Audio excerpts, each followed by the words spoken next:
जनता party वैद्यकीय आघाडी सावनेर विधानसभा क्षेत्र आम्ही पूर्णपणे आमच्या भारतीय जनता पार्टीच्या सर्व नगराध्यक्ष आणि सर्व नगरसेवकाच्या पाठीशी उभे आहोत आणि आपण सर्व जनतेला विनंती करतो आहोत की आपण जास्तीत जास्त संख्येने भारतीय जनता पार्टी आणि संजनाताई मंदार मंगळे नगराध्यक्षपदाच्या उमेदवार यांना आपण जिंकून या क्षेत्राचा विकास करूया। खूप खूप धन्यवाद। आम्हा सर्वांतर्फे आपल्याला सर्वांना उद्या होणाऱ्या इलेक्शनसाठी आणि पुढच्या वाटचालीसाठी सर्व नगरसेवक आणि नगराध्यक्षांना शुभेच्छा आणि सर्व जनतेला कळकळीची विनंती। खूप खूप धन्यवाद।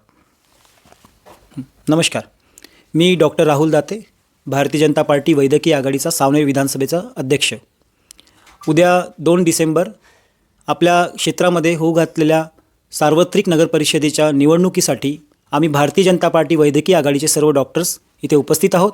माझ्यासोबत आहे आमचे मार्गदर्शक डॉक्टर विजय धोटे सर, आमच्या सावनेर विधानसभा क्षेत्राच्या वैद्यकीय आघाडीच्या महिला महामंत्री डॉक्टर ज्योत्स्ना धोटे मॅडम, नागपूर महानगराचे अध्यक्ष वैद्यकीय आघाडीचे डॉक्टर दाडे सर आणि सावनेर विधानसभा क्षेत्राचे भारतीय जनता पार्टीचे वैद्यकीय आघाडीचे महामंत्री डॉक्टर निलेश कुंभारे सर।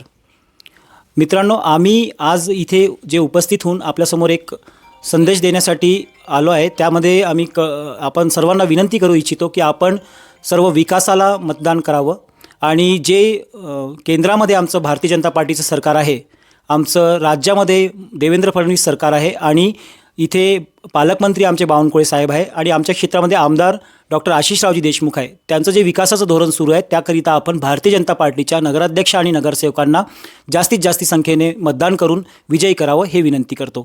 त्यानंतर डॉक्टर धोटे सर आपल्याला मार्गदर्शन करतील। धन्यवाद राहुल। आताच राहुलनी सांगितल्याप्रमाणे आपल्याला यावेळेस एक चांगली संधी उपलब्ध झालेली आहे। नगरपरिषदेचं इलेक्शन उद्याला आहे, तो आपल्याकरता अत्यंत महत्त्वाचा दिवस आहे। मागील 30 वर्षापासून आपल्या सावनेरचा विकास झाला नाही, कोणत्याही प्रकारचं डेव्हलपमेंट इथे आलेलं नाही। अनेक समस्यांना लोक तोंड देत आहेत। रस्ते, पाणी, नाल्या, उद्यान नाही इथे क्रिकेट, इथे ग्राउंड नाही आहे। त्याचप्रमाणे इथे कुत्र्यांचा हैदोस आहे, इथे बंदरांचा हैदोस आहे, चांगली स्मशानभूमी नाही आहे। सगळ्या गोष्टींचा इथे अभाव आहे। आजूबाजूला असलेले तालुके तुम्ही जर बघाल, काटोल आहे किंवा इतरही तालुके आहे, त्यामध्ये जे डेव्हलपमेंट झालेलं आहे, आमच्या सावनेरला काहीच डेव्हलपमेंट नाही आहे। त्यामुळे या सावनेरचा विकास करून घेण्याकरता आपण सर्व लोकांनी भारतीय जनता पक्षाची नगरपरिषद इथे बसवणं अत्यंत आवश्यक आहे। आणि एक चांगली संधी आपल्याला चालून आलेली आहे, कारण नगरपरिषद जर एका पक्षाची असली आणि सरकार जर दुसऱ्या पक्षाचं असलं, आमदार जर दुसऱ्या पक्षाचा असला, सेंटरमध्ये सरकार दुसऱ्या पक्षाचं असलं, तर त्याच्यामध्ये काही जुळून येत नाही। कारण विकास जर करायचा असेल तर आपल्याला ठराव पास करावं लागतात, त्याच्याकरता निधी लागतो, आपल्याला पैसा लागतो आपल्याला। आणि हा आणण्याकरता ठराव जरी मंजूर झाला तर दुसऱ्या पक्षाचं जर सरकार असेल तर ते मंजूर होऊ देत नाही, ते निधी उपलब्ध देऊ शकत नाही। आणि हाच प्रकार आपल्या सावनेरला अनेक वर्षापासून सुरू आहे। आता ही सोन्याची संधी आपल्याकडे साधून आलेली आहे। या संधीचा आपण सावनेरच्या नागरिकांनी भरपूर फायदा घ्यायला पाहिजे। भारतीय जनता पक्षाचं सरकार इथे नगर परिषदेवर आणायला पाहिजे आणि त्याकरता मी आपण सर्व सावनेरवासियांना, माझ्या प्रेमी सावनेरवासियांना ही नम्र विनंती करतो की यावेळेस आपल्याला भारतीय जनता पक्षाचंच सरकार इथे आणायचं आहे आणि त्याकरता नगराध्यक्षपदाकरता, त्याचप्रमाणे सर्व नगरसेवक जे काही या निवडणुकीमध्ये उभे आहेत त्यांना निवडून आपल्याला आणायचं आहे।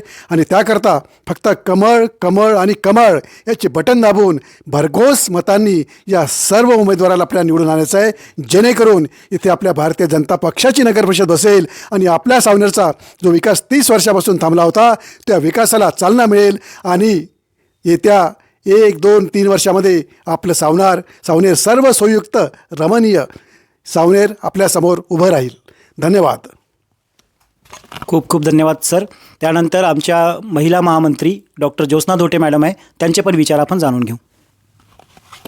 धन्यवाद राहुल। जसं की आपण सगळ्यांना माहिती आहे, आपण बरेच दिवस बाकी दुसऱ्या पक्षांच्याही सरकारचा अनुभव घेतलेला आहे आणि भारतीय जनता पक्षाचाही अनुभव आपण गेल्या 11 वर्षापासून स्पेशली सेंटरमध्ये आणि तसं स्टेटमध्ये घेतो आहे। तर आपण आता अनुभव केलेला आहे आणि आपण सगळ्यांना माहिती आहे की भारतीय जनता पार्टीच्या सरकारने स्पेशली महिलांसाठी अशा भरपूर योजना आणलेल्या आहे. जसं त्यांना आता आयुष्यमान योजना आहे किंवा मग आता लाडली बहीण तर सगळ्यांना माहितीच आहे, त्याचे पैसे जे मिळून राहिले आहे त्याच्यामुळे अजून म्हणजे कधी बायांच्या हातात किंवा त्यांच्या अकाउंटमध्ये पैसे आलेले नाही, कोणावर तरी ते अवलंबून असायच्या. पण आता सरकार त्यांना भाऊ म्हणून पैसे देऊन राहिली आहे आणि अशी संधी पहिल्यांदाच या भारतीय जनता पक्षाच्या सरकारमुळे आपल्याला स्टेटमध्ये मिळून राहिली आहे. तसंच आपल्याला भरपूर साऱ्या अशा योजना आहे ज्या सेंटरनी महिलांसाठी किंवा लहान मुलांसाठी राबवलेल्या आहे, त्या स्टेटमध्ये पण आहे आणि त्या इम्प्लिमेंट करायला मात्र नगरपरिषदच्या लेवलवरूनच त्या इम्प्लिमेंट होऊ शकतात. आणि ते आपल्याला जोपर्यंत आपले वॉर्ड मेंबर्स किंवा इथले जे अजून पदाधिकारी आहे ते जोपर्यंत त्या स्कीम्सचा फायदा आपल्यापर्यंत पोहोचवणार नाही तर आपल्याला त्याचा काही ॲडव्हान्टेज नाही मिळणार, कारण ते घरोघरी पोहोचण्याचं काम हेच लोक करू शकतात. तर प्रत्येक म्हणजे आपल्या सावनेरच्या प्रत्येक नागरिकाचं हे कर्तव्य आहे की ज्या एवढ्या साऱ्या योजना आहेत ते प्रत्येकाला मिळाल्या पाहिजे, जे त्याच्या योग्य आहे, ज्यांना त्याचं बेनिफिट मिळू शकते. तर मला हेच म्हणायचं की सावनेरला नगराध्यक्षपदासाठी तसंच प्रत्येक वॉर्ड मेंबर करता आपल्याला कमळलाच वोट देऊन कमळला विजयी करायचा आहे. त्याच्यामुळे योजनाचा विरोध करण्याचा प्रश्न नाही येणार आणि त्या प्रॉपरली इम्प्लिमेंट होऊ शकणार, ज्यांनी आपल्या देशाला विकसित देश बनवण्यामध्ये भरपूर मदत मिळेल. थँक्यू. धन्यवाद डॉक्टर धोटे मॅडम. मॅडमनी खूप चांगल्या शब्दामध्ये सांगितलं आहे की आणि तसंच हे महिलांचं इलेक्शन आहे, कारण की सावनेर नगराध्यक्षासाठी एक महिला संजनाताई मंदारजी मंगळे ह्या उभ्या आहेत आणि महिलांचं जे धोरण आहे ते मॅडमनी खूप चांगल्याने सांगितलं आहे.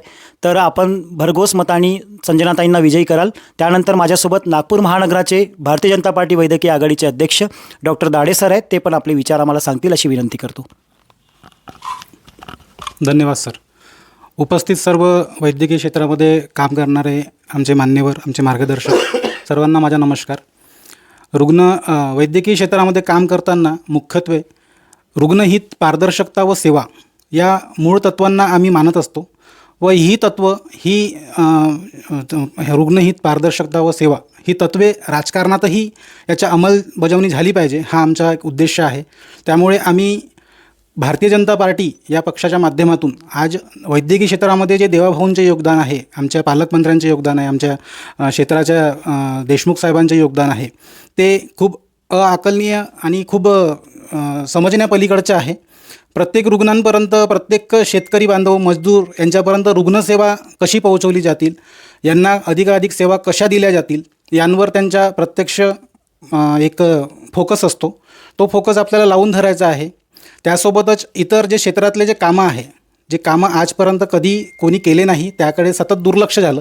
यासाठी 100% भाजपा, 100% भाजपाला मतदान आपण केलं पाहिजे, भाजपाला समोर नेलं पाहिजे व या नगरपरिषदेच्या होणाऱ्या निवडणुकीमध्ये 100% आपले भाजपचे जे उमेदवार आहे ते सर्वांना विजयी आपण केलं पाहिजे. हीच माझी तुम्हाला कळकळीची विनंती व आग्रह आहे. धन्यवाद. धन्यवाद डॉक्टर दाडे सर. आणि तसंच आमचं एक पुन्हा निवेदन आहे की आपण जास्तीत जास्त संख्येने मतदान करा. उद्या सुट्टीचा दिवस नसून आपल्या देशासाठी, आपल्या भारतासाठी आपण मतदान करतो आहे, आपल्या क्षेत्रासाठी मतदान करतो आहे, अशी आमची विनंती आहे. त्यानंतर माझ्यासोबत भारतीय जनता पार्टी वैद्यकीय आघाडीचे सावनेर विधानसभा क्षेत्राचे महामंत्री डॉक्टर निलेश कुंभारे सर आहेत, त्यांचे आपण मत जाणून घेऊ. धन्यवाद राहुल. हा जो योग आहे, आता जो योग घडून आलेला आहे, हा दुग्ध शर्करा योग म्हणू शकतो आपण याला. कारण की सेंटरमध्ये मोदी साहेब आहे, आपल्या स्टेटमध्ये देवाभाऊ आहे आणि आपल्या सावनेर विधानसभा क्षेत्रामध्ये आशिष भाऊ आहेत. त्याचप्रमाणे आपल्या म्हणजे सावनेर नगराच्या अध्यक्षपदी संजना मंदार मंगळे या मॅडम असायला पाहिजे आणि सोबत जितके काही नगरसेवक आहेत ते सगळे भाजपाचे असायला पाहिजे. कारण आपला एकच ध्यास आहे, एकच ध्यास सावनेरचा विकास. सावनेरचा विकास व्हायला भाजपाचे नगरसेवक आणि भाजपाचा नगर अध्यक्ष असणे आवश्यक आहे. हे जर असलं तर आपण म्हणजे भरपूर साऱ्या स्कीम, जसं मॅडमनी सांगितलं, भरपूर सारे स्कीम्स आपण अंमलात आणू शकतो आणि सावनेरचा जो इतक्या दिवसापासून विकास थांबलेला आहे तो समोर जाऊ शकतो. आणि ज्याप्रमाणे आता आशिष भाऊ आल्यापासून 11 महिन्यापासून जो वेग घेतला आहे, विकासाचा जो वेग घेतला आहे, त्याला आपल्याला जोड म्हणून पूर्ण आपलं कमळाचं पॅनल त्याच्यामध्ये अध्यक्ष आणि नगरसेवक सगळे कमळाचे यायला पाहिजे. त्याच्यासाठी माझी आणि आमच्या सर्व वैद्यकीय आघाडीची अशी विनंती आहे, कळकळीची विनंती आहे की तुम्ही सर्व सावनेरचा विकासासाठी सगळ्यांनी कमळलाच मत द्यावे. एकच ध्यास सावनेरचा विकास. धन्यवाद. धन्यवाद सर. आमचं लक्ष पूर्णपणे कोणाच्या विरोधावर नसून विकासावर लक्ष आहे आणि भारतीय जनता पार्टीचं निवेदन आम्ही याच्यासाठी करतो आहे, कारण फक्त भारतीय जनता पार्टीच आपल्या क्षेत्रामध्ये हा विकासाचं धोरण चालू ठेवू शकते. त्यानंतर माझ्यासोबत भारतीय जनता पार्टी वैद्यकीय आघाडीचे उपाध्यक्ष डॉक्टर परेश झोपे सर आहे. त्यांना मी विनंती करतो ते पण आपले मनोगत सांगतील. नमस्कार. जेथे सर्व लोक एकत्रितपणे आणि एकजूटपणे काम करतील तिथेच विकास हे राहील. तर जसं सर्वीकडे आता सरांनी सांगितल्याचप्रमाणे केंद्रात BJPची सरकार, महाराष्ट्रात BJPची सरकार, तसंच आपले आमदार साहेब. तर माझं सावनेरवासियांना एकच विनंती आहे की यावेळेस तरी सावनेराला उपेक्षित ठेवू नका आणि जास्तीत जास्त मताने BJPला निवडून द्यावे. श्रीमती संजनाताई मंगळेंना जास्तीत जास्त वोटांनी निवडून द्यावे आणि सावनेरातसुद्धा BJPचं सरकार आणून आपल्या सावनेरच्या विकासाला एक प्रगतिशील करावे. ऐसी अपडेट्स और भी पाने के लिए सोशल भारत 24 न्यूज़ को अभी सब्सक्राइब करें.